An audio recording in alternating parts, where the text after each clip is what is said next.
There's nothing better than barbecue on the 4th of July, so we decided that we're gonna try our hands with a barbecue chicken bacon pizza. So get ready. Because we food hard. So in order to get this pizza started, we're gonna walk through our ingredients first. Instead of using a traditional pizza sauce, I'm gonna actually use a roasted garlic barbecue sauce as my base. I have some low moisture mozzarella cheese and some shredded provolone that I mixed together. I have some slow cooked pulled chicken that I added a little bit of our base sauce to, just to get that extra barbecue in there. And then I also have some thin sliced, partially cooked bacon, and then to top it all off, some red onion. Let's get this thing dressed.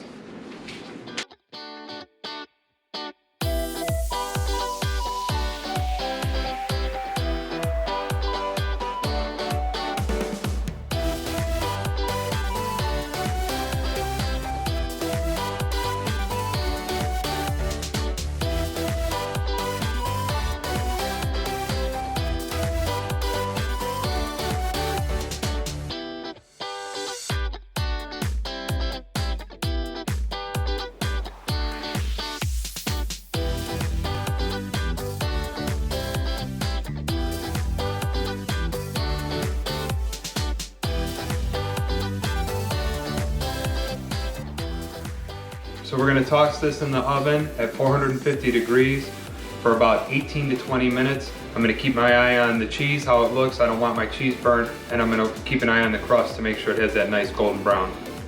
All right, so the pizza's out of the oven. It cooked for 20 minutes at 450 degrees. I have some rough chopped cilantro here that I'm gonna add to the top of my pizza for a little bit of extra flavor.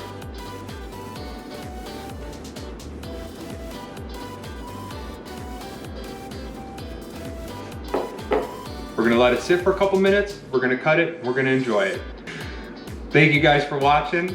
We'd love to hear some feedback from you guys. Make sure you share this recipe because it's sure to be a hit at your summer barbecues and for the 4th of July. Don't forget, work hard, food harder.